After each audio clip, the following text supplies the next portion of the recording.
පින්නතුනි අදත් ධර්මදේශනාවේ මාතෘකාව බවට පත්වෙන්නේ මජ්ක්‍ධිම නිකායේ සඳහන් වන ධම්ම දායාද කියන සූත්‍ර දේශනාවෙන් තමයි ධර්ම දේශනාව සිද්ධ කරන්නේ. මේ සූත්‍ර දේශනාව ඇසුරු කරගෙන ධර්ම දේශනා 6ක් මේ වෙනකොට දේශනා කරලා තියෙනවා. මේ පින්වත් පිරිස දායකත්වයේ දරන්නේ මේ උතුම් සූත්‍ර දේශනාවෙන් කෙරෙන 7 වෙනි ධර්ම දේශනාවට.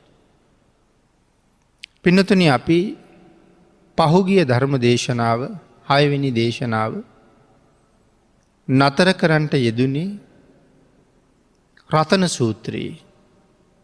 අපේ බුදුරජාණන් වහන්සේ ගැන කොහොමද හඳුන්වලා තියෙන්නේ කියන කාරණා කීපයක් සාකච්ඡා කරමු. අපි එතන සඳහන් කළා බුදුරජාණන් වහන්සේ නිවනට මඟ කියනකොට එකිනෙකට වෙනස් චරිත 84000කට වෙන වෙනම නිවනට යන ඍජු මාර්ගය පෙන්වන්න දක්ෂයි කියලා.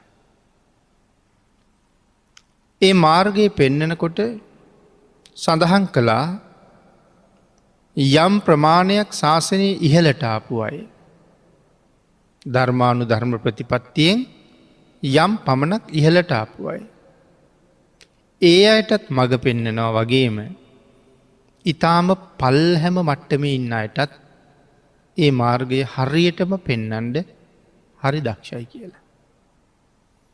අන්න ඒ නිසා බුදුරජාණන් වහන්සේ හඳුන්වනවා වරා හරෝ කියලා. අපි රතන සූත්‍රයේ සඳහන් කරනවා වරෝ වරඤ්ඤෝ වරදෝ වරාහරෝ කියලා. එයි එතකොට වරාහරෝ කියලා කියන්නේ ඉහළ ඉන්න අයටත් පහළ ඉන්න අයටත් ඒ කියන්නේ ධර්මානුධර්ම ප්‍රතිපත්තියේ යම් තරමක් ඉහළට ආපු අයටත් තාම ශාසනයේ ඊටාම ප්‍රාථමිකම තැන නැත්තම් තවම ශාසනයට ඇවිල්ලා නැති ඒ ඕනෑම කෙනෙකුට එකිනෙකට වෙනස් චරිත 84000කට නිවනට යන ඍජු මාර්ගයේ පෙන්වන්න හැකියාවක් තියෙන නිසා තමයි වරාහරෝ කියලා සඳහන් කළේ. ඔය කාරණාව පැහැදිලි කරමින් පහුගිය දේශනාව නිමා කළා. ඊළඟට පින්නතුනි බුදුරජාණන් වහන්සේ දේශනා කරපු මේ පෙන්නපු ඍජු මාර්ගයේ ගමන් කරන යම් කෙනෙක් ඉන්නවනම් ඒ අය හඳුන්වන්න තව නමක් තියෙනවා කියලා සඳහන් කළා උජුපටිපන්නයි කියලා. එතකොට අපි උජුපටිපන්නයි කියලා කියන්නේ කාටද? මහා සංඝරත්නයට. භාග්‍යතුන් වහන්සේ පෙන්නපු මග දිවි හිමියෙන්ම පිළි අරගෙන ඒ මාර්ගයේම ගමන් කරන අය. උජුපටිපන්න ප්‍රතිපදාවට පිවිසිලා ඉන්නේ. පිනතනේ තව තැනක බුදුරජාණන් වහන්සේ ගැන සඳහන් කරනවා මේ මහරහතන් වහන්සේලා අතර සාමාන්‍ය රහතන් වහන්සේලා ඉන්නවා. ශාසනීය රහතන් වහන්සේලා අතර සාමාන්‍ය රහතන් වහන්සේලා. ඇයි සාමාන්‍ය රහතන් වහන්සේලා කියලා කියන්නේ? උන්වහන්සේලා ගාව අනික් රහතන් වහන්සේලාට වඩා අඩු යමක් තියෙනවද? නිවන සම්බන්ධයෙන් නම් මොකවත් අඩු නැහැ. නමුත් අනික් හැසිරීම් වල වෙන අඩුවක් තියෙනවා. ඒ හැසිරීම් කියලා කිව්වේ මහරහතන් වහන්සේලා කියලා කියන්නේ සිව්පිලි සිඹියා සහිතව රහත් වෙච්ච උත්තමයන්ට. ඒ තමයි මහරහතන් වහන්සේලා. අර්ථ ධර්ම නිරුත්ති පටිභාන. උන්වහන්සේලා ළඟ තියෙන හැකියාවන් සාමාන්‍ය රහතන් වහන්සේ නමකට නැහැ. සාමාන්‍ය රහතන් වහන්සේ නමක් කියලා කියහම ඔය ශුෂ්ක විදර්ශක වගේ රහතන් වහන්සේලා. උන්වහන්සේලාට 이르දි දක්වන්න බෑ. 이르දියක් දක්වන්නේ පොළොව යටින් නොපෙනී ගිහිල්ලා තව තැනකින් මතුවෙන්නේ. බිත්තියක් විනිවිද එහා පැත්තට යන්නේ නෑ. එහෙම ඉරදි දක්වන්නේ නෑ. නමුත් ඉරදි ප්‍රාතිහාර දක්වන ප්‍රාතන් වහන්සේලා ඉන්නවා. සිව්පිලි සිඹියාපත් කියලා කියම මහරහතන් වහන්සේලා. උන්වහන්සේලා සියලුම ඉරදීන්ගෙන් යුක්තයි. ඊළඟට මේ ශාසනයේ ඉන්න 80 මහා ශ්‍රාවකයන් වහන්සේලා කියලා පිරිසක්. උන්වහන්සේලා තවත් විශේෂයි. ලෞතර සම්මා සම්බුදුරජාණන් වහන්සේ නමකගේ ශාසනයේ මෙන්න මේ අහවල් කාර්යයෙන් අග තනතුර ලබන්න කියලා හිතාගෙන මහා කල්ප ලක්ෂයක් ලෞතර බුදු කෙනෙකුගෙන් විවරණ අරගෙන පාරමිතා පුරපු අය 80 මහා ශ්‍රාවකයන් වහන්සේලා. එතකොට අර 80 මහා ශ්‍රාවක තත්වයට පත් නොවුනත් සිව්පිලි සිඹියාපත් මහරහතන් වහන්සේලාට වඩා හරි ඉහළයි. ඒ 80 මහා ශ්‍රාවකයන් වහන්සේලාට වඩා හුඟක් ඉහළයි සතර මහා තෙරවරු. මේ හතර දෙනා තවත් සුවිශේෂයි. ඊට වඩා හුඟක් විශේෂයි අග්‍ර ශ්‍රාවකයන් වහන්සේලා. ඉතින් එහෙම එක එක ප්‍රභේද තියෙනවා. නමුත් මේ සතර මහා තෙරවරුන්ගෙන් එක නමක් තමයි මහා කච්චායන මහරහතන් වහන්සේ කියලා කියන්නේ. කොයි තරම් ගුණවත්ද කියන කාරණාව මේ උතුමන් වහන්සේලා සම්බන්ධයෙන් අපිට කවදාවත් තේරෙන්නේ නැහැ. කච්චායන මහරහතන් වහන්සේ ගැන වචනයක් සඳහන් කළොත් අපේ පිනතුන් නිතර බණ අහන නිසා අහලා ඇති එක බ්‍රාහ්මණ තරුණයෙක් උන්වහන්සේගේ උඩුකය දැකලා ඒ තරුණයාට රාග හිතක් ඇති වුණා. අනේ මේ ස්වාමින් වහන්සේ මගේ බිරිඳ වුණා නම් කියලා හිතුණා. ඒත් එක්කම හිතුවා නෑ උන්වහන්සේගේ ලස්සන මගේ බිරිඳට තිබ්බනම් කියලා. නමුත් ওই සිතවිල්ල අතරේ අර තරුණයාට මොකද වුණේ? ලිංග පරිවර්තනයක් වුණා. පුරුෂ භාවයේ අහිමි වෙලා ස්ත්‍රී භාවයට පත් වුණා. එක සිතුවිලි මාත්‍රයයි. එතකොට අපි සාමාන්‍ය ලෝකේ කතා කරනකොට කියනවා මේ ලෝකේ කරන්න තියෙන අමාරුම වැඩි ස්ත්‍රියක් පුරුෂයෙක් කරන එකත් පුරුෂයෙක් ස්ත්‍රියක් කරන එකත් කරන්න බැරි වැඩක් කියලා. නමුත් මේ ශාසනයට අපිට අමාරුයි කියන හිතන මේ වැඩේ ඇහි පිල්ලම් ගහන මාත්‍රයෙන් වෙනස් කරන්න පුළුවන්. අන්න ඒ වාගේ ගුණ දරන උතුමෝ තමයි මේ ශාසනයේ ඉඳලා තියෙන්නේ. එහෙනම් මහා කච්චායන මහරහතන් වහන්සේ තරම්ම ගුණවත්. ඒ ගුණයට අර විදිහට කියපු නිසා එවන් ගුණවත් උත්තමයෙක් ගැන අර විදිහට හිතපු නිසා ඒ බ්‍රාහ්මණ තරුණයාට වෙච්ච දේ. පින්නතුනි භාග්‍යතුන් වහන්සේගේ කාලේ තව හිටියා සුනීද සහ වස්සකාර කියලා ඇමතිවරු දෙන්නෙක්. බොහෝම හොඳට පින්කම් කරනවා. මහදන් පූජා කරන අය. එක දවසක් මේ මහා කච්චායනයන් වහන්සේම ගිජ්ජ කූටේ බැහැගෙන එනකොට අර වත්සකාර කියන ඇමති ඈත ඉඳලා බලාගෙන ඉඳලා කිව්වා මහතෙරුන් වහන්සේ බැහැගෙන එනකොට හරියට නිකන් මේ වඳුරෙක් බහිනවා වගේ කියලා. පේන්නේ. ගෝණංගල වඳුරෙක්. ඒ කියන්නේ කුදු ගෙහිච්ච වඳුරෙක් වගේ කියලා. ඒක බුදුරජාණන් වහන්සේට ආරංචි වුණා. භාග්‍යතුන් වහන්සේ සඳහන් කළා වත්සකාර දන්නේ නැහැ මහා කච්චායනයන්ගේ සීලේ ගුණේ පිළිබඳව. වත්සකාර ගිහිල්ලා මැරෙන්න කලින් මේ කියපු වචනෙට මහා කච්චායනයන්ගෙන් සමාව ගත්තේ නැත්තම් අනිවාර්යෙන් වත්සකාර මේ ගිජ්ජ කූටේ වඳුරෙක් කියලා උපදිනවා කියලා. නිකම්ම වඳුරෙක් නෙමේ ගෝණංගල වඳුරෙක් කියලා කියන කුදු ගෙහිච්ච වඳුරෙක්. වත්සකාරටත් ආරංචි වුණා ඒක. වත්සකාර කොච්චර ශ්‍රද්ධාවන්තද? වත්සකාර කොච්චර දන්නවද බුදුරජාණන් වහන්සේ ගැන? වත්සකාර හොඳටම දන්නවා ඒ ශ්‍රී මුක ධාතුවෙන් යමෙකුට යමක් වෙනවා කියලා වචනයක් ප්‍රකාශ කළා නම් ඒක වෙනස් කරන්න කිසිම දෙවියෙකුට බ්‍රහ්මයෙකුටවත් බෑ කියලා. ඒ කියන්නේ සමාව ගත්තේ නැත්තම් අනිවාර්යයෙන්ම මම වඳුරෙක් වෙලා උපදිනවමයි. එච්චරත් දැනගෙන ඉඳලා. වත්සකාරට තියෙන්නේ පුදුම මාන්නයක්. තමන් වඳුරෙක් වුණත් කමක් නෑ මහාකච්ඡායනයන් වහන්සේ ළඟට ගිහිල්ලා සමාව ගන්න කැමති නෑ. සමාව ගත්තේ නෑ. තමන්ගේ අතවැසියන්ට කිව්වා මේ වේලුවනේ මේ ගිජ්ජකූටේ මේ අවට මේ හැම්ම තැනම පළතුරු වවන්න කියලා. පළතුරු ගස් හිටවලා එයාගේ හමුදාව යොදවලා ඒ ගස්වල ගෙඩි ආරක්ෂා කෙරෙව්වා. ඒ මොකටද? මම මැරිලා වඳුරෙක් වෙනවා. ඒ භාග්‍යතුන් වහන්සේ දේශනා කළා නම් කිසි වෙනසක් නෑ, මැරිලා වඳුරෙක් වෙනවමයි. මට දුකක් නැතුව කාලා ඉන්න තමයි පළතුරු වවන්න කිව්වේ. එතකොට මහා කච්චායනයන් වහන්සේගෙන් සමාව ඉල්ලපු නැති හින්දා වෙච්ච දේ මාන්නයත් එක්ක.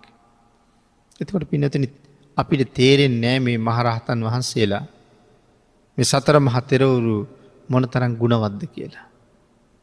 කොයිතරම් සිල්වත්ද කියලා. ආන් ඒ තරම් ගුණවත් සිල්වත් උත්තමයෝ ළඟ මොන තරම් දහම් දැනුමක් තියෙන්නේද?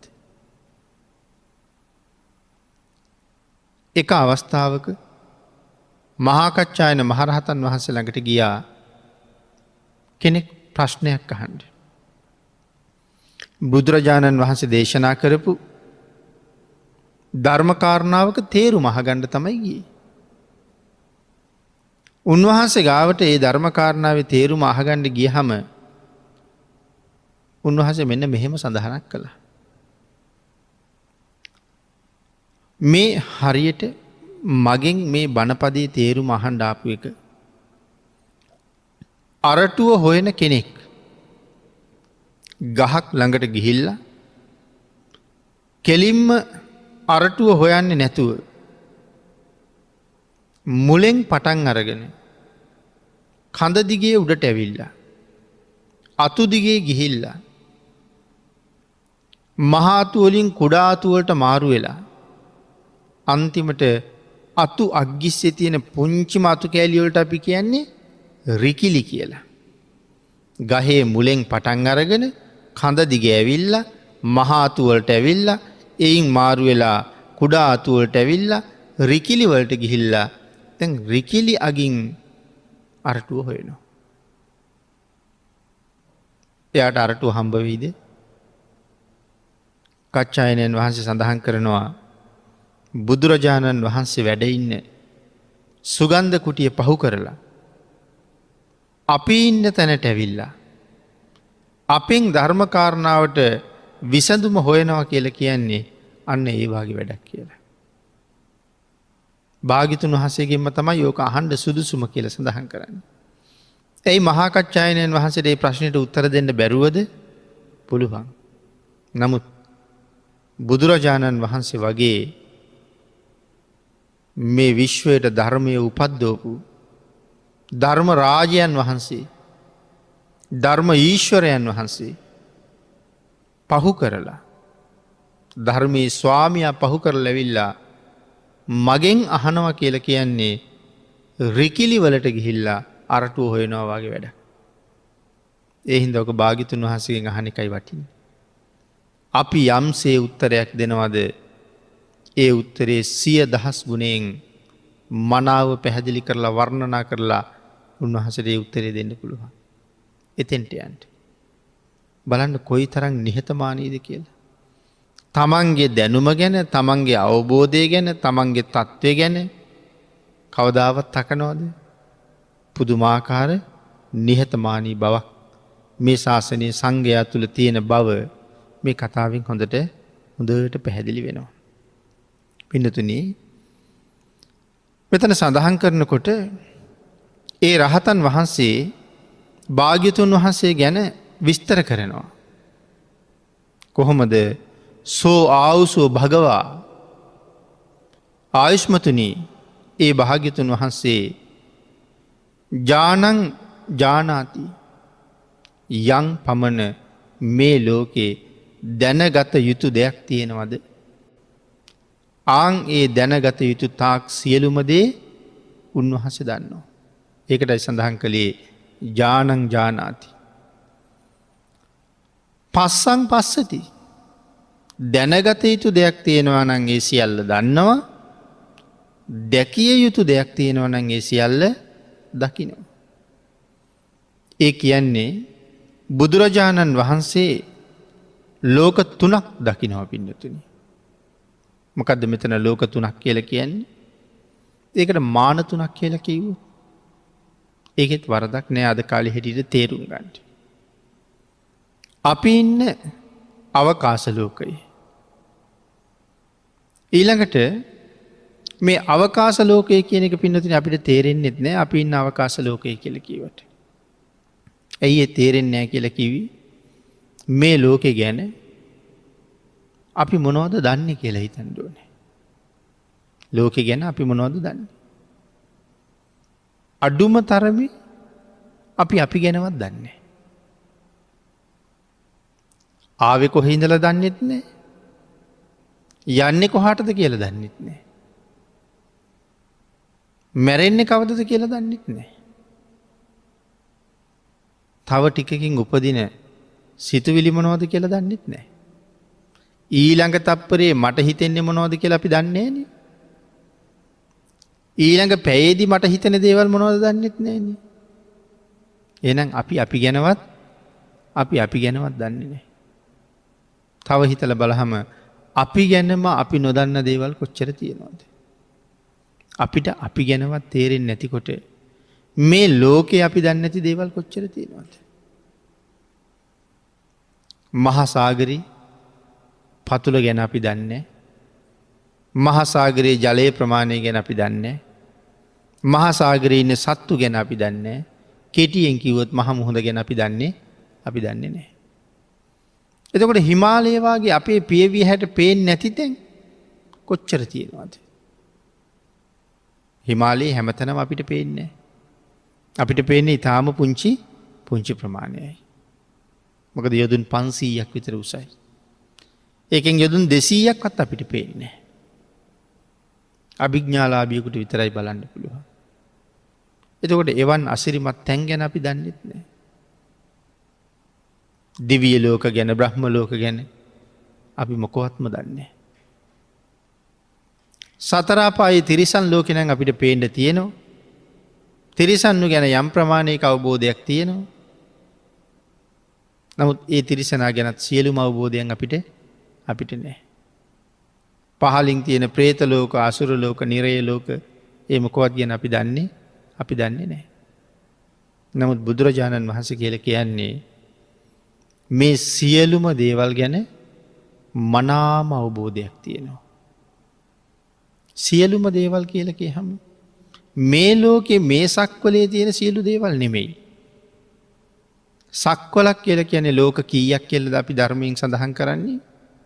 ලෝක 31ක්. දිව්‍ය ලෝක 6යි. බ්‍රහ්ම ලෝක 16යි. තව එකට එකතු වෙනවා අරූපී තල. බ්‍රහ්ම ලෝක කීයක්ද? 4ක්. එතකොට 16යි 4යි 20යි. දිව්‍ය ලෝක 6යි 26යි. මනුෂ්‍ය ලෝක කීයද? 1යි. අපායවල් කීයද? 4යි.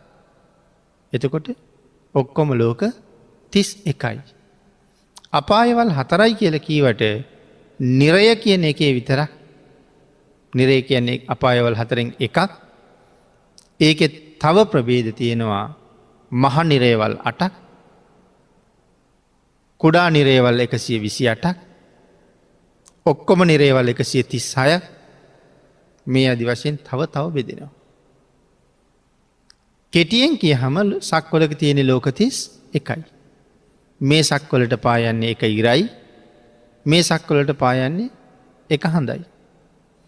එතකොට මේ වාගේ ලෝක 31ක් සම්පූර්ණ වෙන ලෝක තල කෝටි ලක්ෂයක්. බුදුරජාණන් වහන්සේගේ ආඥා ශේෂ්ත්‍රය. එකට කියන සක්වලවල් කෝටි ලක්ෂයක් බුදු කෙනෙකුගේ ආග්ඥා ශේෂත්‍රයේ. එතන තියෙනවා මනුස්ස ලෝක කෝටි ලක්ෂයක් තියෙනවා. දිවිය ලෝක 6 බැගින් කෝටි ලක්ෂයක් තියෙනවා. බ්‍රහ්ම ලෝක 20 බැගින් කෝටි ලක්ෂයක් තියෙනවා.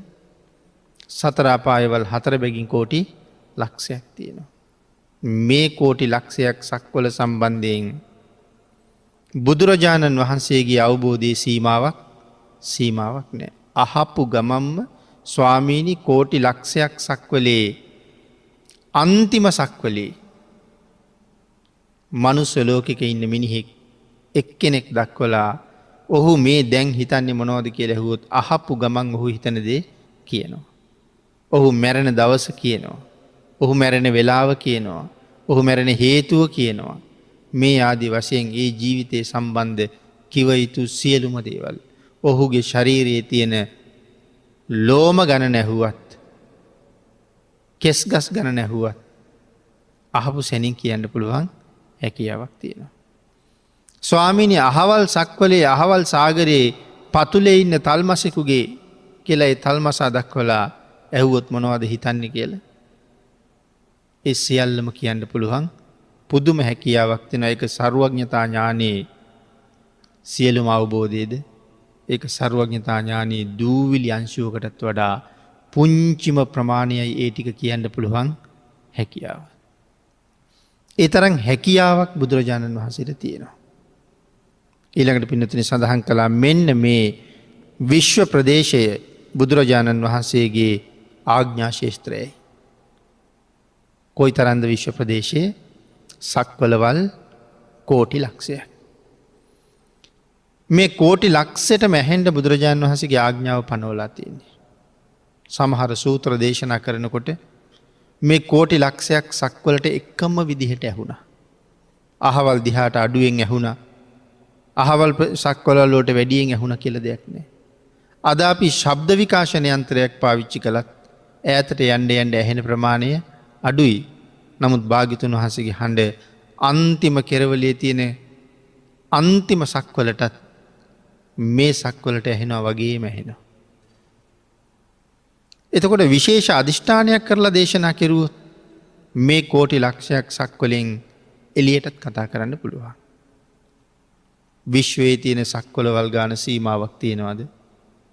විශ්වයේ තියෙන සක්වලවල් ගානයේ කිසි සීමාවක් නැහැ. අන්න ඒ නිසා සඳහන් කළා ඒ තරම් ප්‍රමාණයක ඉන්න සත්වයෝ බුදුරජාණන් වහන්සේගේ ආග්ඥාව පිළිගන්න ඕනේ කියලා. ඒ තරම්ම මේ ආග්ඥාව ප්‍රබලයි.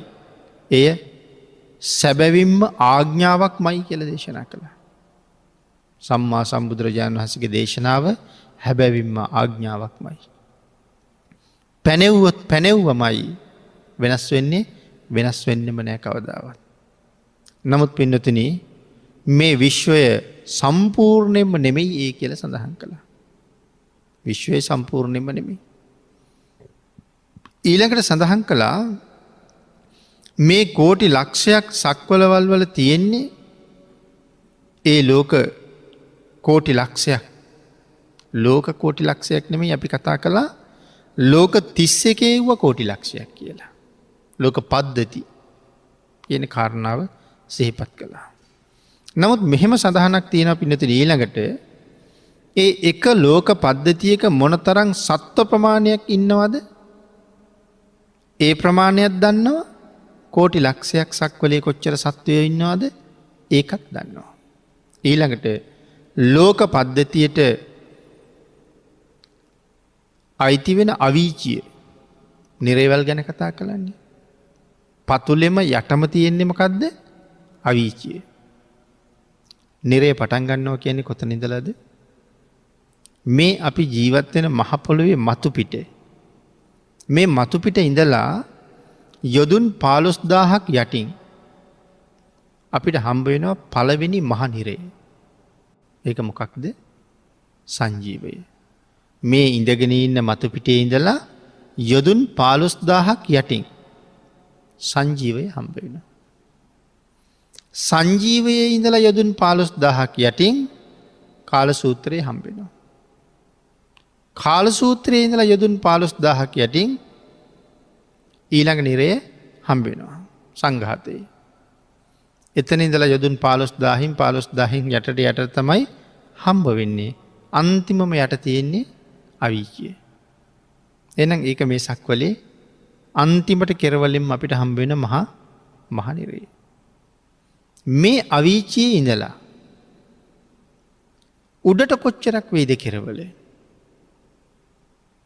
අපි ඒකට කියනවා බවාග්‍රය දක්වා කියලා. යටින් අවීචියේ ඉඳලා උඩින් බවාග්‍රය දක්වා. එතකොට උඩට යනකොට අපි කතා කරන්නේ දිව්‍ය ලෝකවල මට්ටමින්නේ. එතකොට පළවෙනි දිව්‍ය ලෝකේ අපිට හම්බ වෙන්නේ මනුස්ස තලයේ ඉඳලා කොච්චර උඩින් කියලා සඳහන් කරනවද? දැන් යටට නම් යොදුන් 15000න් පළවෙනි අපාය හම්බ වෙනවා. පළවෙනි දිව්‍ය ලෝකේ අපිට හම්බ වෙන්නේ යොදුන් 42000ක් උඩින් කියලා. ඒ කියන්නේ අපායේ තියෙන අපිට හුඟක් ළඟින්, දිව්‍ය ලෝකේ තියෙන අපිට හුඟක් ඈතින්.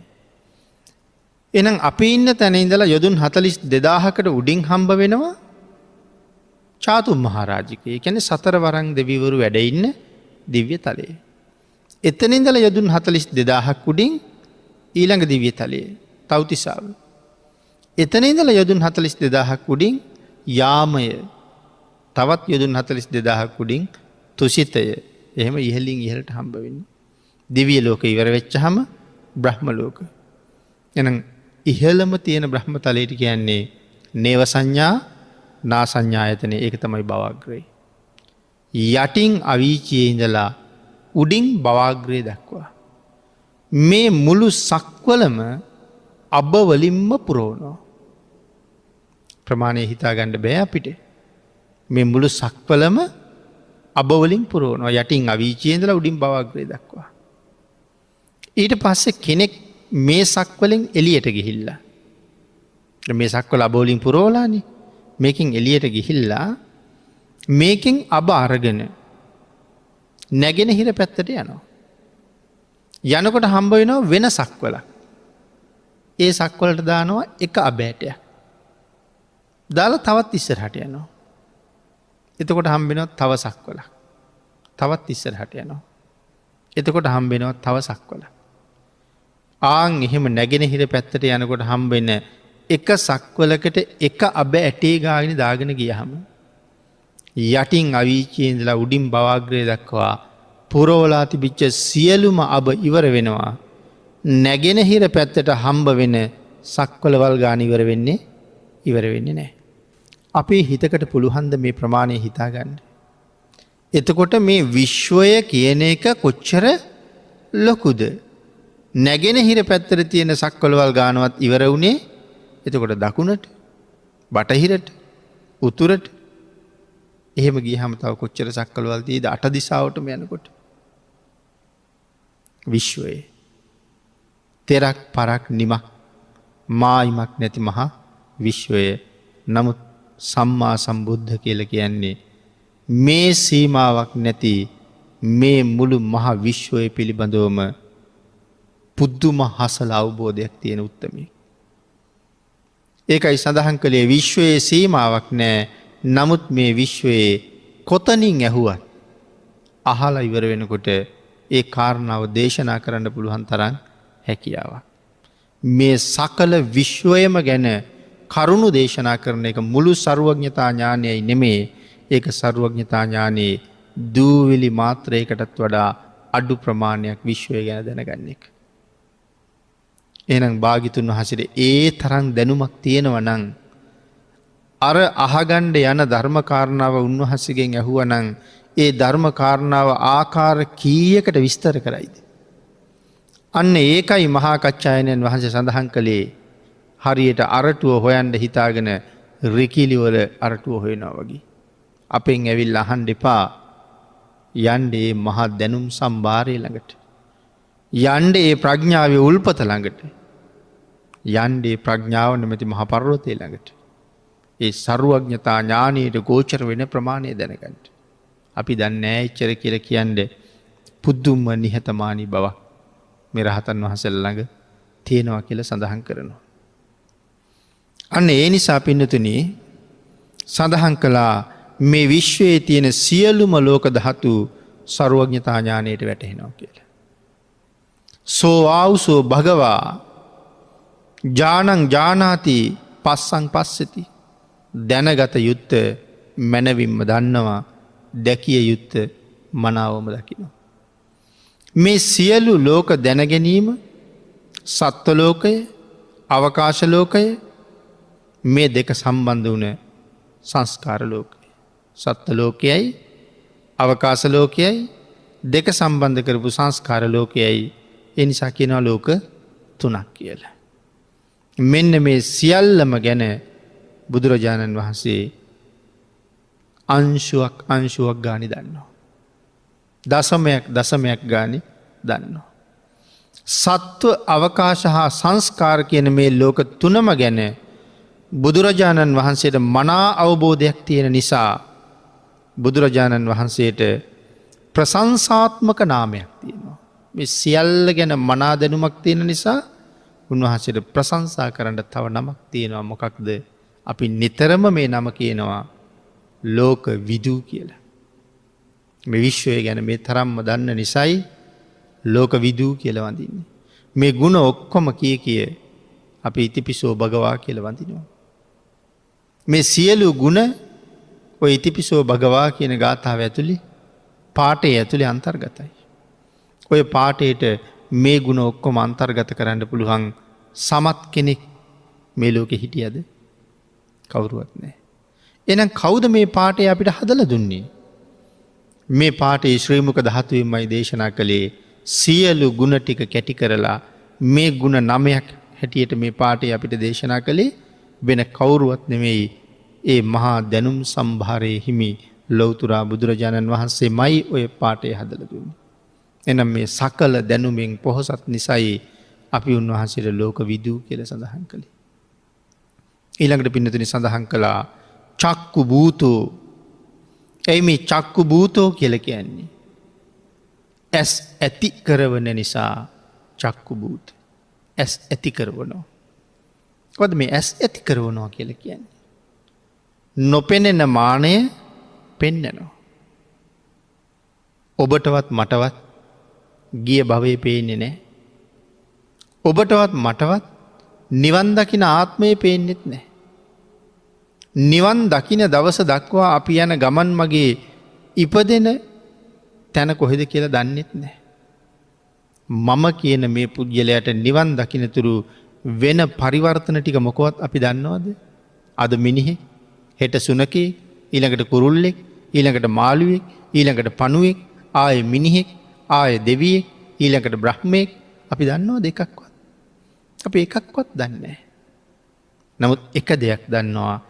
කවද හරි දවසක නිවන් දකින්නවා කියලා දන්නවා. හැබැයි කවද්ද කියලා දන්නෙත් නැහැ.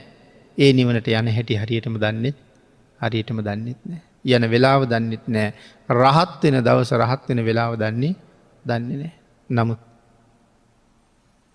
බුදුරජාණන් වහන්සේට කීකරු වෙලා භාග්‍යතුන් වහන්සේ දේශනා කරපු මග ගමන් කරලා අභිඥා ලබාපු උතුමෝ මේ ශාසනයේ පිරීලා හිටියා. ඊළඟට රහත් වෙච්ච උත්තමයන් වහන්සේලා අභිඥාලාභීව රහත් වෙච්ච උත්තමයන් වහන්සේලා ඕන තරම් හිටියා. මෙතෙක් කල් උන්වහන්සේලාට නොපෙනුන ලෝකය ඒ අභිඥාවත් එක්කම උන්වහන්සේලාට පෙනුණා. ගිය භවයේ කවුද කියලාත් දන්නවා, ඊළඟ භවයේ කවුද කියලාත් දන්නවා. රහතන් වහන්සේට ඊළඟ භවයක් නැහැ. නමුත් රහත් නොවි අභිඥා ලැබලා හිටපු උත්තමයෝ ඊළඟ භවය ගැනත් හොඳට දන්නවා. සමස්ත භවයේම පේන්නේ, ඒ කියන්නේ රහත් ආපු අතීත ආත්ම ගාන ඔක්කොම පේන්නේ. 80 මහා ශ්‍රාවකයන් වහන්සේටත් පේන්නේ උන්වහන්සේ පාරමිතා පුරපු කාලේ විතරයි. ඒ කියන්නේ මහා කල්ප ලක්ෂයයි පේන්නේ. එතනින් එහාට පේන්නේ නැහැ. අග්‍ර ශ්‍රාවකයන් වහන්සේට පේන්නේ උන්වහන්සේ පාරමිතා පුරපු කාලේ අසංකේයකුත් ලක්ෂයක් විතරයි. එතනින් එහාට පේන්නේ නැහැ. නමුත් අපිට මෙතෙක් නොපෙනුන මානය පෙන්නනවා. ඒකයි චක්කු භූතෝ කියලා සඳහන් කළේ. ඒ මග ගමන් කරලා අභිඥා ලබලා බලන්ඩ මග පෙන්නනවා. ඥානභූතෝ ඥානය ඇති කරවනවා. අපිට ඒ තරම් ලොකු ඥානයක් නැහැනේ. ඥානයක් තියෙනවනම් අපි මෙහෙම ඉන්නෙත් නෑනේ. අපි මේ ලෝකෙට ආවේ වෙන වැඩක් කරන්න. මොන වගේ වැඩක් කරන්න වෙන්න ඇද්ද? තව තව පින් කරගෙන අපායට පිටුපාලා එක්කො සුගතියෙන් සුගතියට යන්න ගිහිල්ලා කෙරවල නිවන් දකින්න. එහෙම නැත්තම් මේ ජීවිතේම මගපල හොයන්න ආව වෙන්නත් පුළුවන්. ආපු දිහන් ආවේ එහෙම කරනවා කියලා හිතාගෙන වෙන්න ඇති.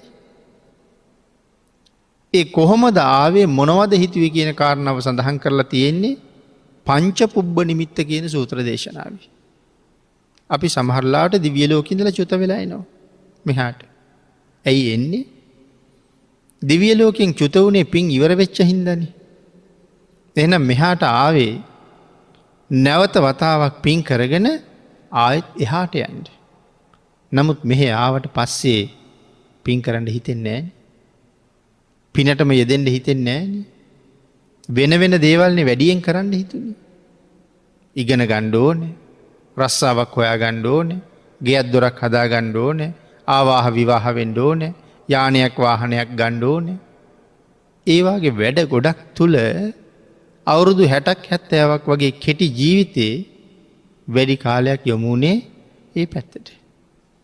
අර සියලුම දේවල් පැත්තක තියලා ධර්මයම ඉගෙනගෙන ධර්මානුකූල මාර්ගයේ යෙදිලා ආපු ගමන හරියට යන්න තීරණය කරපු අය හරි අඩුයි. ගිහි ප්‍රතිපදාවත් ඔය විදිහටම කරගෙන නමුත් සුගතිගාමී ප්‍රතිපදාවට යන්න බැරිද? බැරි නෑ. අතීතයේ සිටු මැති මහා ඇමති රජවරු ඒ මග ගියපු බව අපි හොඳට දකිනවා.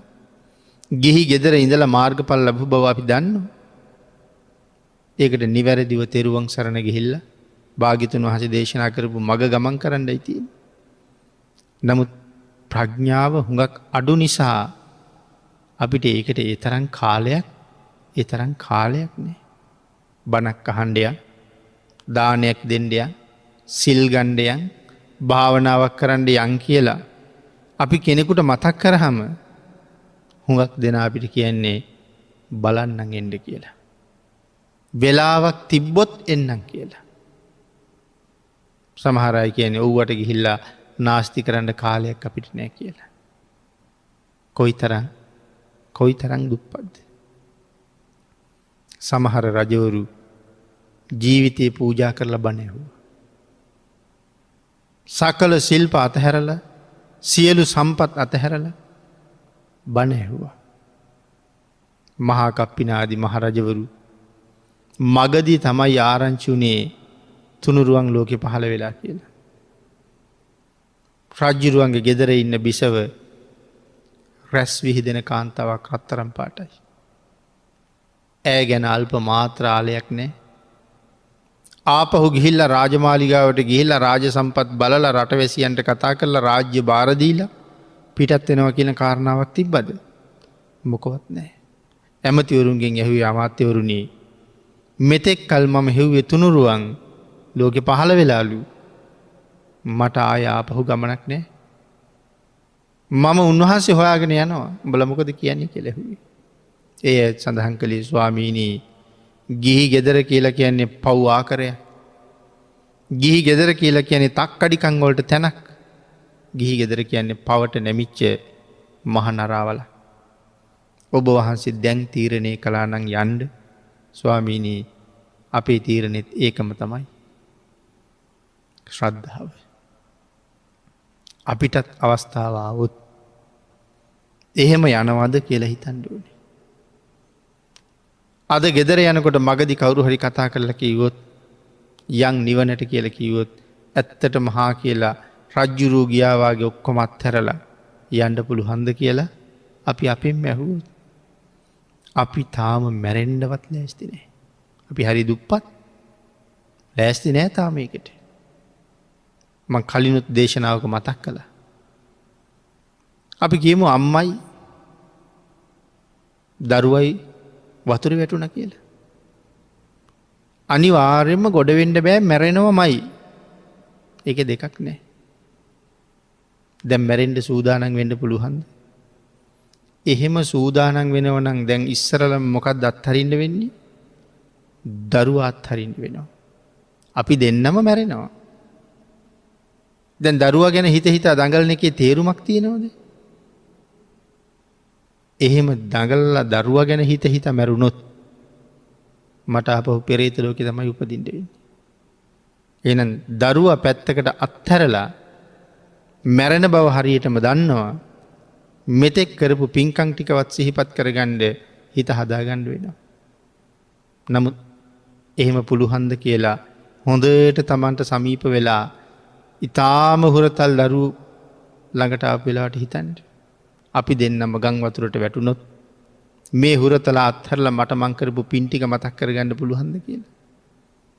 එහෙම බෑ කියන තාම සූදානන් මදි මරණ අනුස්සතිය වඩන්න වෙනවා සෑහෙන්ට.